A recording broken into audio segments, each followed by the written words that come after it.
And after the fire, a still small voice. My child, do not ignore the silence. Do not despise the quiet place. Do not run from the stillness simply because it does not arrive with thunder. You have been taught to look for me in the shaking, in the fire, in the open door, in the sudden miracle, in the answer that breaks through the sky like lightning. But listen carefully. Elijah did not hear me in the wind. Elijah did not hear me in the earthquake. Elijah did not hear me in the fire. He heard me after the fire passed. And this is why I am speaking to you now, because you have survived things that should have torn your heart apart. You survived the wind. You survived the shaking. You survived the fire. You walked through nights when your own thoughts sounded louder than prayer. You cried out and wondered why heaven seemed quiet. You asked me for a sign, but the sign did not come the way you expected. You waited for a voice like thunder, but what came instead was a holy silence that made you uncomfortable, and you thought I had left. But I did not leave. I was waiting for the noise to die. I was waiting for the storm to spend itself. I was waiting for the fire to pass before your eyes. I was waiting for the voice of fear, the voice of accusation, the voice of exhaustion, and the voice of panic to lose their throne inside you. Because there are things I cannot whisper to a soul that is still bowing before the roar. Elijah knew the roar. He had stood before kings. He had confronted false prophets. He had watched fire fall from heaven upon the altar. He had seen the people cry out, "The Lord, He is God." He had witnessed a victory so terrible and glorious that the land itself seemed to tremble beneath the weight of it. But then came a message. One sentence from Jezebel. One threat wrapped in hatred. One voice from the darkness saying that by tomorrow his life would be taken. And the prophet who had just seen fire from heaven ran into the wilderness. Do you see it? My child, sometimes the greatest attack comes after the greatest victory. Sometimes the enemy does not strike while you are weak, but immediately after you have obeyed. Sometimes the darkness waits until you have poured out everything you had. It waits until your hands are empty. Your nerves are raw. Your spirit is tired, and your body has not yet recovered from the battle. Then it whispers, "It was not enough. You are still not safe. You are still alone. You are still going to lose." That is what happened to Elijah. The wind did not begin on Mount Horeb. It began in his soul the moment he listened to the threat and forgot the fire. It began when fear became louder than memory. It began when the voice of Jezebel became more immediate to him than the voice of the God who had answered by flame. And I saw him. I saw him running. I saw the dust on his feet. I saw the trembling in his chest. I saw the hunger he ignored because terror had eaten his appetite. I saw him go into the wilderness, sit beneath the broom tree, and ask that his life would end. He was not pretending to be strong. He was not praying polished prayers. He was not standing like a hero before the crowd. He was collapsed beneath a tree, saying, "It is enough." And I did not strike him. I did not shame him. I did not say, "How dare you fear?" After all you have seen, I did not say, "How can a prophet be this tired?" I did not demand a sermon from a man whose bones were weary. I sent an angel to touch him. Before I gave him an explanation, I gave him bread. Before I corrected his vision, I restored his body. Before I showed him the whisper, I let him sleep. Remember this. My child, I am not cruel to the exhausted. I do not despise the trembling hands of those who have fought longer than anyone knows. When you are tired, your spirit may confuse weariness with failure. Your mind may say, "I am weak, therefore I have disappointed God." But I know the difference between rebellion and depletion. I know the difference between a heart that has turned away from me and a heart that has simply collapsed after the battle. So I sent an angel to Elijah. The angel did not give him a lecture. The angel touched him and said, "Arise and eat." And when Elijah slept again, the angel came a second time. "Arise and eat, because the journey is too great for thee." Did you hear that? The journey was too great for him, but not too great for me. The path ahead was too heavy for his strength, but not too heavy for my provision. He did not yet understand where I was leading him. He did not yet know that beyond the wilderness there was a mountain. Beyond the mountain, there was a cave. Beyond the cave, there was a whisper. Beyond the whisper, there was a commission. And beyond his fear, there were 7,000 people he had not seen. But first, he needed bread. So why do you condemn yourself for needing rest? Why do you call yourself faithless because you are tired? Why do you think I have abandoned you because you cannot feel the flame you felt before? My child, I may be feeding you quietly before I speak to you deeply. I may be strengthening you in ways you do not recognize because the journey ahead is greater than the strength you have left. The wind has been loud around you. It came as sudden news. It came as betrayal. It came as a message you did not expect. It came as a diagnosis. A closed door. A broken relationship. A prayer that seemed unanswered. It came as the sentence that repeated in your mind when you tried to sleep. It came as the fear that said, "Tomorrow will destroy you." But I am the God who sees beneath the broom tree. I am the God who sends help into the wilderness. I am the God who touches the prophet before the prophet can stand. And now I am warning you with tenderness. Do not let the wind become your prophet. Do not let fear interpret your future. Do not let the voice that threatened you become louder than the voice that called you. Jezebel spoke one sentence, but I had already written a destiny. Fear spoke of death, but I was preparing the road to Horeb. Panic said, "It is over, Mife."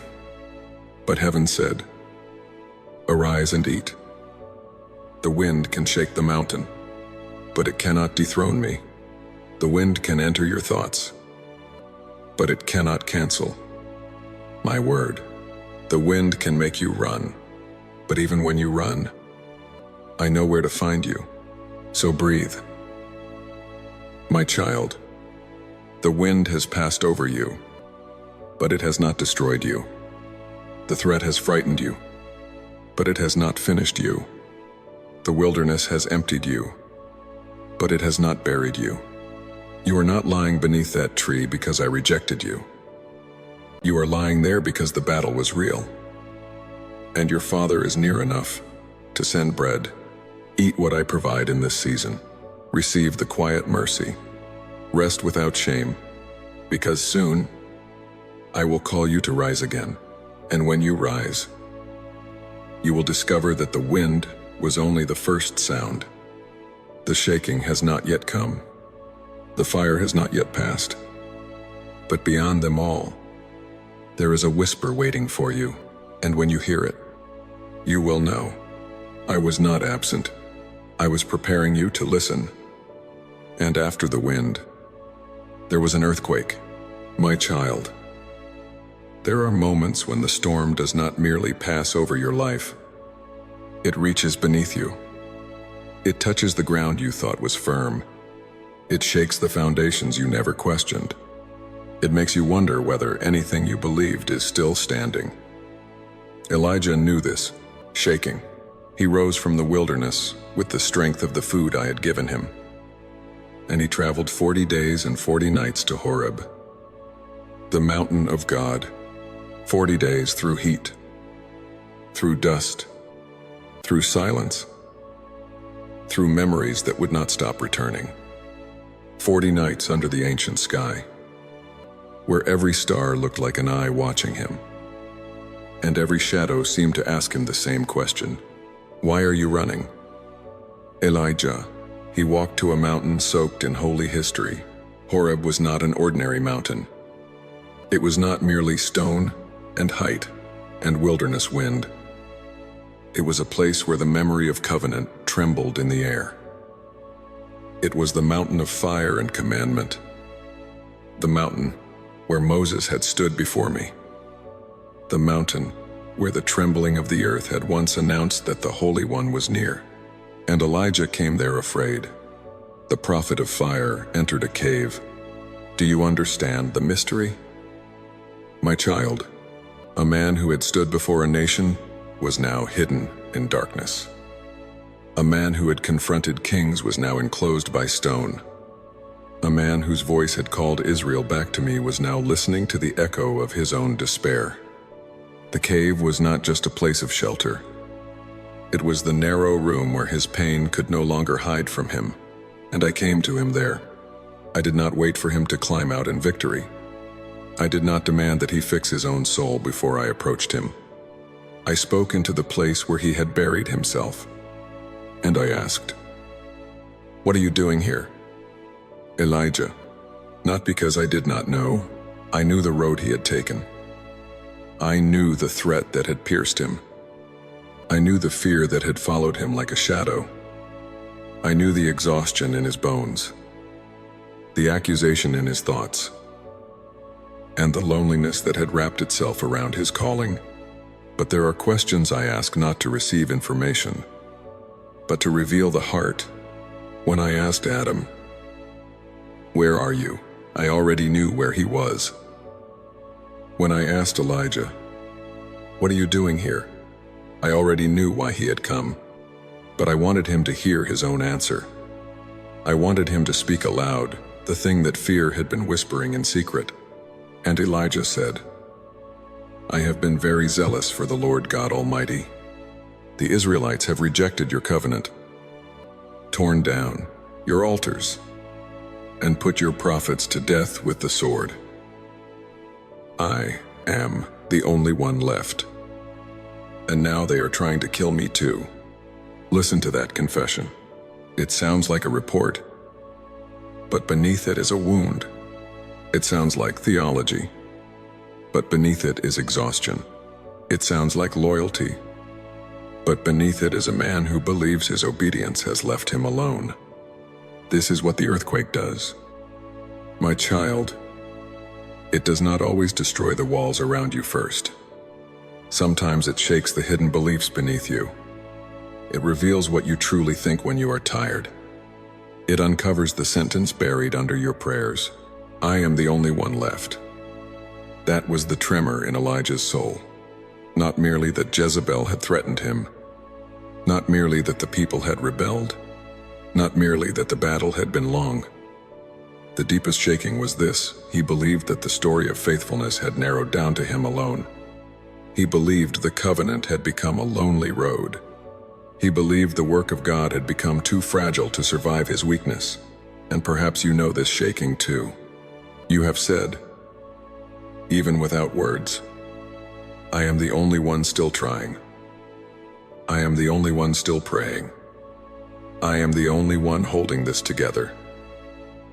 I am the only one who remembers the promise.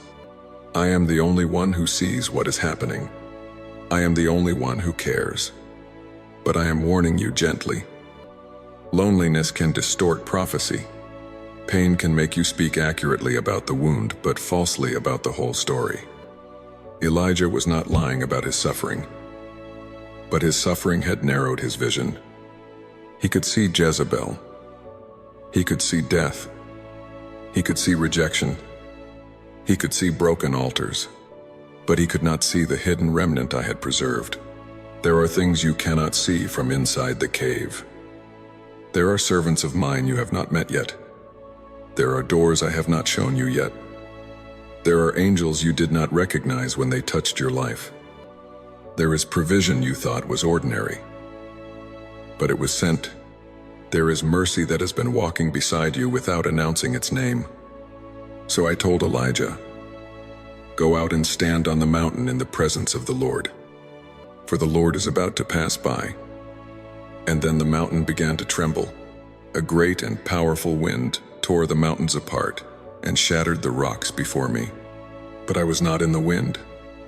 After the wind came an earthquake, but I was not in the earthquake.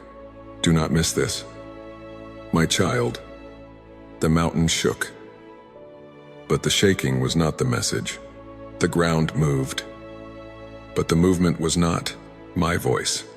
There are seasons when everything around you changes, and still, you must not assume every shaking is my instruction. Panic shakes. Fear shakes. Grief shakes. Transition shakes. Spiritual warfare shakes.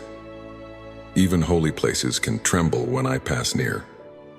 But not every tremor contains the sentence I want you to obey. This is why discernment matters. You must not build your life on the earthquake. You must not obey every emotional tremor as if it were a command from heaven. You must not say, "Because I feel shaken, God must be telling me to run." You must not say, "Because the ground is unstable, the promise must be dead." You must not say, "Because I am afraid, the enemy must be right." No, stand before me. Let the shaking pass. Let the mountain tremble. Let the dust rise. Let the cave walls groan. But do not move until you hear me. The earthquake may reveal what is unstable, but it does not get to define what is eternal. Your feelings may tremble, but my covenant does not. Your plans may crack, but my purpose does not. Your strength may fail, but my hand does not loosen its hold on you. Elijah stood in a place where history itself seemed alive. The same God who had thundered at Sinai was now teaching his prophet that divine nearness is not always measured by volume. The holy mountain shook, but heaven was asking a deeper question. Can you wait past the shaking? Can you remain when your emotions are not calm? Can you trust me when the ground beneath you no longer feels predictable? Because many hear the earthquake and call it the end. Many feel the foundation move and assume they have been abandoned. Many believe that if I were near, everything would be still immediately. But sometimes I allow the shaking to expose what fear has built, so that my whisper can rebuild what truth requires. My child, I have not brought you to Horeb to bury you. I have brought you here to meet me beyond the noise. The cave is not your grave. The mountain is not your punishment. The question is not condemnation. The shaking is not the final word.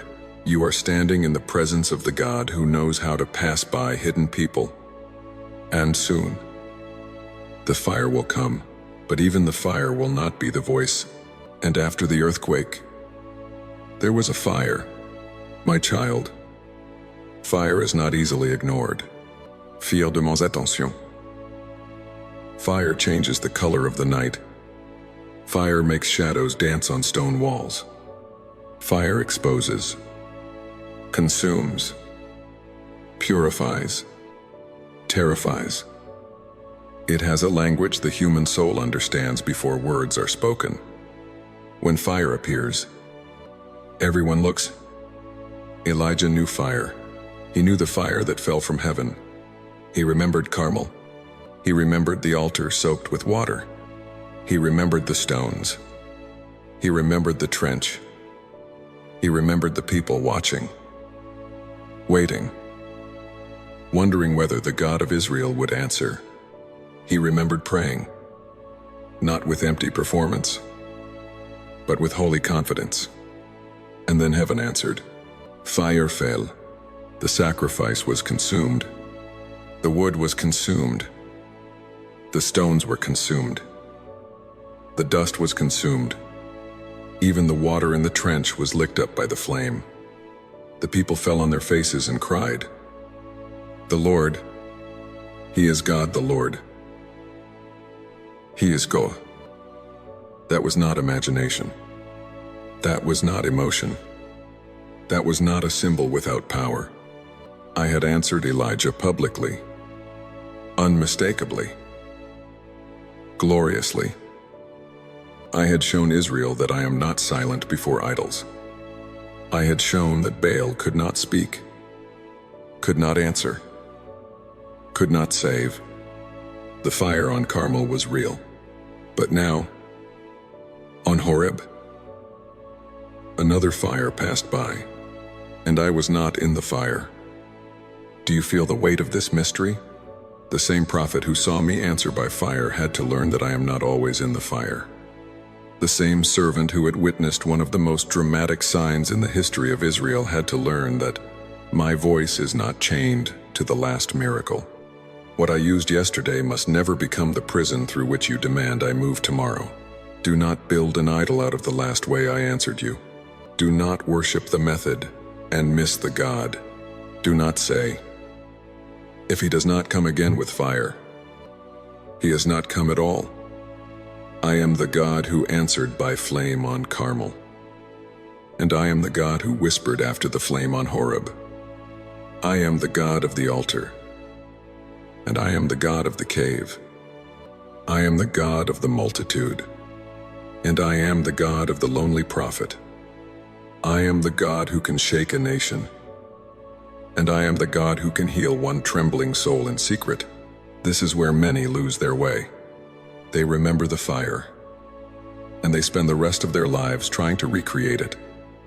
They remember the moment they felt me strongly, and when the feeling changes, they call it abandonment.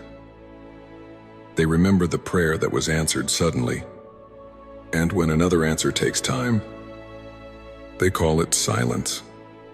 They remember the season when doors opened quickly, and when the next season becomes narrow, they call it punishment. But my child, I am not a pattern for you to control. I am the living God. I may come with fire, but I may also come with stillness. I may open the sea with power, but I may also form a child in a hidden womb. I may thunder from the mountain, but I may also speak through a low whisper in the soul. I may send angels with brightness, but I may also send bread beside a sleeping man who has no strength left to pray correctly. The fire passed before Elijah. Imagine the heat against the rock. Imagine the glow spreading across the entrance of the cave. Imagine the prophet watching, remembering Carmel, perhaps wondering, is this it? Is this the voice? Is this the sign? The fire moved with terrible beauty. It carried the memory of judgment and holiness. It was impossible to dismiss, but still, I was not in the fire. This was not because the fire was evil. This was because the fire was not the message. There are things in your life that are intense, but they are not my instruction. There are moments that feel powerful, but they are not my final word. There are emotions that burn hot, but they are not always truth. Anger can feel like clarity. Fear can feel like prophecy. Urgency can feel like obedience. Pain can feel like revelation. But not every fire is my voice. That is why I am telling you to listen after the fire passes. Not during the panic. Not during the first wave of heat. Not while your soul is still coughing on the smoke of what happened. Wait until the flame has moved on. Wait until the spectacle is over. Wait until your need for a dramatic sign bows before your need for a truthful word. There is a holy danger in loving noise more than nearness. There is a danger in demanding that I prove myself loudly when I am drawing you quietly. There is a danger in thinking that if the answer is not dramatic, it is not divine. Elijah had to stand there while every great force passed before him. Wind tore the rocks. Earthquake shook the mountain. Fire burned before the cave, and after each one, the answer was no. Not there. Not there. Not there. Can you survive the no before the whisper? Can you allow me to pass you beyond what impresses the eyes? Can you let me teach you that the holiest word may not arrive with the loudest sound? Can you trust that I am still God when I refuse to repeat the old sign? My child, the fire may have passed through your life too. Maybe it came as trial. Maybe it came as loss. Maybe it came as purification so painful you thought you would not remain whole. Maybe it burned away a relationship you depended on, a plan you trusted, an image of yourself you were trying to protect. Maybe it exposed what could not stay hidden. Maybe it consumed what could not enter the next season with you. And you asked, Lord, are you in this? Some fires are allowed to purify. Some fires are sent to reveal. Some fires are endured because the world is broken and the enemy is cruel. But even when fire passes near you, do not mistake the burning for the end of the conversation. I do not only speak through what burns, I also speak through what remains. Look at Elijah. The fire passed. The prophet remained. The cave remained. The question remained. The calling remained. And beyond the flames, the whisper waited. So do not stop at the fire. Do not build your theology around the burn. Do not let the hottest season of your life define my heart toward you. I am not only the God who lets fire pass before the mountain. I am the God who speaks when the fire is gone, and what I say after the fire may heal what the fire could not explain. Be still now. The wind has passed. The ground has shaken. The fire has moved before your eyes. Now listen, because what comes next will not impress the crowd. It will resurrect the prophet. And after the fire, there came a gentle whisper. My child, this is where many turn away too soon. They endure the wind. But when the wind is not the answer, they despair. They endure the earthquake. But when the shaking is not the answer, they assume I have hidden my face. They endure the fire. But when the fire passes, and still the word has not come, they believe the silence means the story is over. But Elijah did not hear me before the fire. He heard me after it. The whisper came when the great sounds were finished. The whisper came when the mountain was no longer tearing. The whisper came when the earth had stopped trembling. The whisper came when the flame had passed by and the cave was left in a silence so deep that even the breath of the prophet became loud to him. That silence was not empty. It was holy. It was not the absence of my voice. It was the removal of every false voice. Do you understand now why I sometimes let the noise pass first? If I spoke to you while panic was still enthroned, you might confuse my word with fear. If I spoke to you while anger was still burning, you might use my name to justify your wound. If I spoke to you while grief was still shaking the ground beneath you, you might hear condemnation where I was offering mercy. So I wait, not because I have nothing to say, but because what I am about to say must be heard by your spirit, not by your terror. The whisper did not come to entertain Elijah. It came to call him out. When Elijah heard it, he wrapped his face in his cloak and stood at the mouth of the cave. The prophet knew.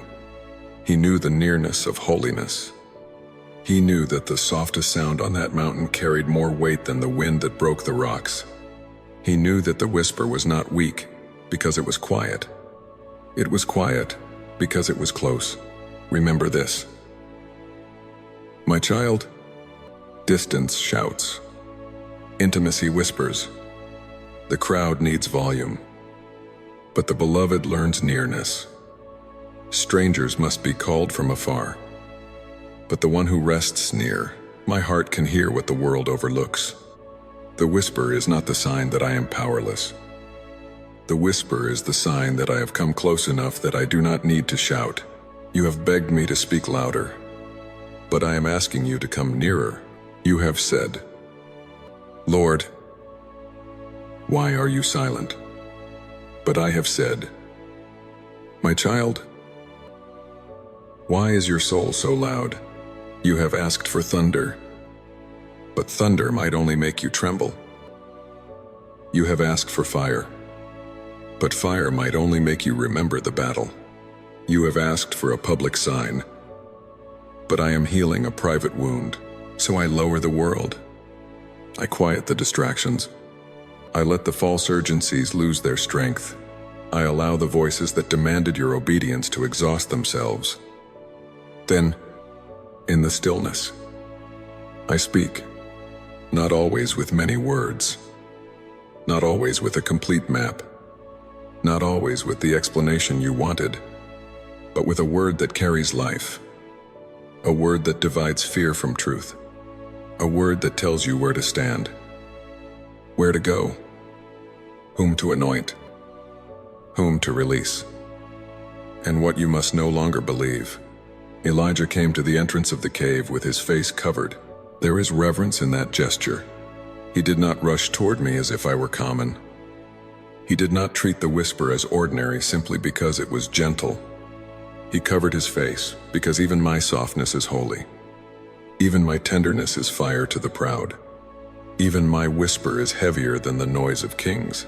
And I asked him again, what are you doing here, Elijah? The question returned, not because I had forgotten his answer, but because he needed to hear what he was still carrying after the wind, after the earthquake, after the fire, and after the whisper. Sometimes I ask again because the first answer came from fear, and the second answer reveals whether the soul is ready for truth. And Elijah said again that he had been zealous for me. He said again that Israel had rejected the covenant, torn down the altars, and put the prophets to death. He said again, I am the only one left. He had heard the whisper, but the wound was still speaking. Do not be surprised. My child, when one encounter with my nearness does not instantly erase every sentence, pain has written inside you. Healing is holy, but it is not always theatrical. Sometimes the whisper begins the work by showing you how deeply the lie has rooted itself in your heart. Elijah's lie was loneliness, not ordinary loneliness, not the loneliness of an empty room, a deeper loneliness, the loneliness that says, no one understands, no one remains, no one is praying, no one is faithful, no one sees what I see, no one will stand if I fall. That lie can sound humble, it can even sound spiritual, but it is dangerous, because when you believe you are the only one left, you begin to carry what I never asked you to carry alone. You begin to confuse responsibility with saviorhood. You begin to think, my kingdom depends on your unbroken strength. You begin to think the covenant survives by your exhaustion. You begin to believe that if you collapse, everything I promised will collapse with you. But I am God. I do not place the weight of my eternal purpose on the shoulders of one frightened servant. I use my servants. I love my servants. I call them, send them, strengthen them, correct them, and honor their obedience. But I do not cease to be God when they are tired. My work does not die when their knees shake. My covenant does not vanish because one prophet sits in a cave and cannot see beyond his sorrow.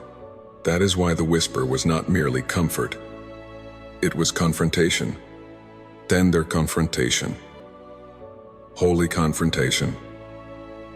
The kind that does not crush the bruised reed, but also refuses to let fear become a throne. My child, this is what I am doing with you. I am not whispering merely to soothe you. I am whispering to separate you from the lie that has been draining your strength. I am whispering to tell you that the silence is not your enemy. I am whispering to show you that there are things I preserved while you were too tired to notice. I am whispering to call you out of the cave, not to shame you for entering it. You thought the cave was proof that you failed. I call it the place where you finally became quiet enough to hear. You thought the silence meant I had withdrawn. I call it the room where false voices die. You thought the fire was the final sign. I call it the thing that had to pass before my voice could become clear. Now listen. Not with panic. Not with the need to control. Not with the demand that I explain every scar before you obey. Listen with the part of you that still knows my name. Listen with the part of you that survived. Listen with the part of you that is tired but not abandoned. Wounded but not rejected. Hidden but not forgotten. Because I am about to show you what Elijah could not see from inside the cave. The story was never as empty as he thought. The remnant was never gone. The calling was not dead, and the silence was never proof that I had stopped working. My child, the lie that almost destroyed Elijah was not only Jezebel's threat, it was the belief that he was alone.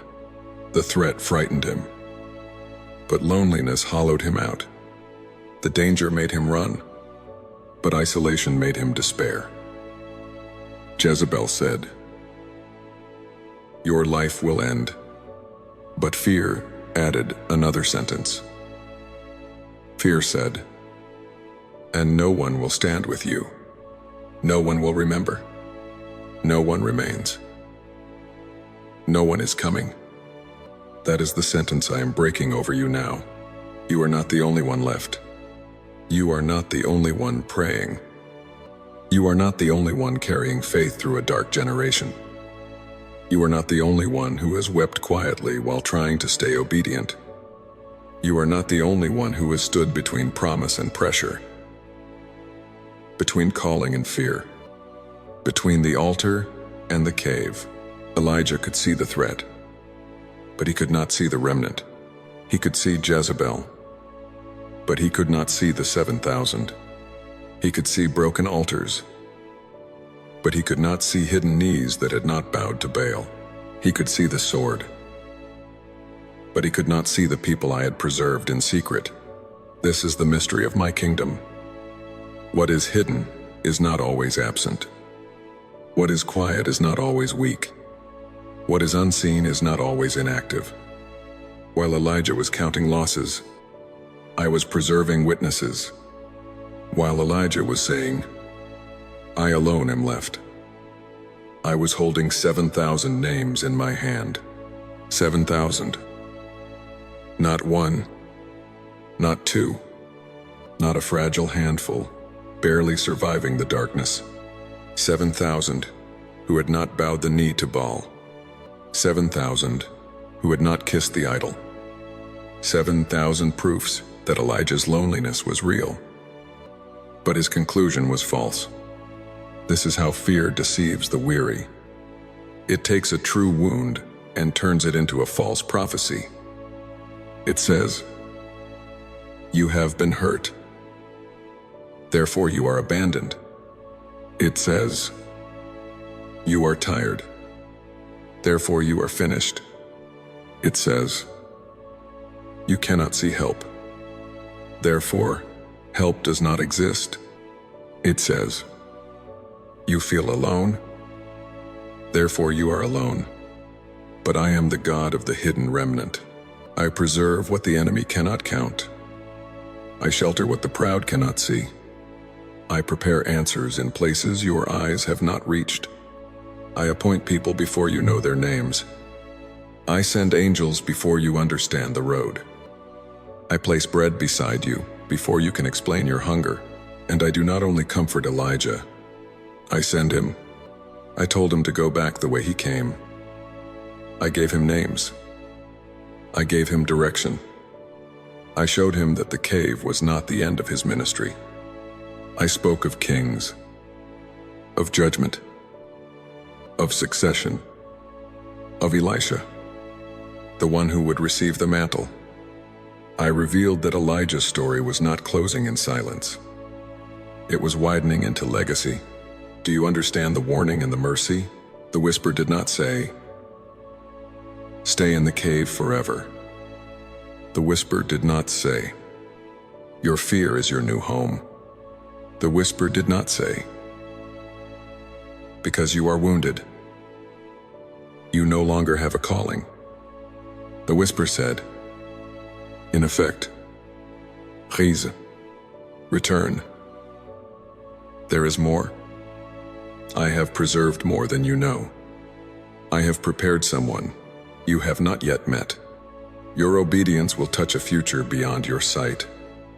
My child, I am speaking this over you too. Your cave is not your final address. Your exhaustion is not your identity. Your silence is not your burial. The season that made you quiet did not erase the purpose I placed within you. The fire passed, but the calling remained. The ground shook, but the covenant remained. The wind tore at the mountain, but my word remained, and you remained. You may not feel strong, but you are still here. You may not feel brave, but you are still listening. You may not feel whole, but you are still breathing beneath my mercy. The enemy wanted the wind to scatter you, the earthquake to break you, and the fire to convince you that nothing would remain. But now the fire has passed. Now the world has become quiet. Now the false voices are losing their power. So listen, I was not absent when you thought I was silent. I was feeding you in the wilderness. I was sending my angel to touch what shame could not heal. I was letting your body rest before I asked your spirit to rise. I was walking with you through the long road to Horeb. I was meeting you in the cave you thought proved your failure, and I was waiting until you could hear me without mistaking me for the storm. Here is the turn you did not expect. Elijah thought he was waiting for me to break the silence, but I was waiting for the silence to break him free from every voice that was not mine. The silence was not a wall. It was a doorway. The silence was not my absence. It was my nearness without disguise. The silence was not the end of the message. It was the only place where the message could finally be heard. So, do not ignore the silence. My child, do not rush to fill it with fear. Do not call it emptiness too quickly. Do not assume that because I am not shouting, I am not speaking. I may be closer now than I was in the noise. I may be healing what no fire could touch. I may be showing you that my gentleness is stronger than the storm that tried to destroy you. You survived the wind. You survived the shaking. You survived the fire. Now listen, I am not absent. I am near. I am not late. Iam hoi. I am not silent because I have nothing to say. I am quiet because what I am saying is too sacred to be thrown into the noise. Come out of the cave. Cover your face if you must. Tremble if you must. Weep if you must. But come out. Stand before me again. Let the whisper find the part of you that still believes. Let my word enter the wound that fear has repeated for too long. You are not alone. You are not forgotten. You are not finished. There are 7,000 things I have preserved that you cannot yet see. 7,000 mercies. 7,000 hidden answers. 7,000 reminders that my kingdom has not collapsed because you are tired. And when you rise, you will not rise as someone who never broke. You will rise as someone who learned that I can speak after the fire. So comment amen if you believe God is still speaking in the silence. Tell us where you are watching from. Subscribe to this channel. And share this message with someone who needs to remember that the whisper of God can reach them even inside the cave. Because after the wind, after the earthquake, after the fire, there is still a voice, and if you do not ignore the silence, you may finally hear me say, "My child, I was here all along."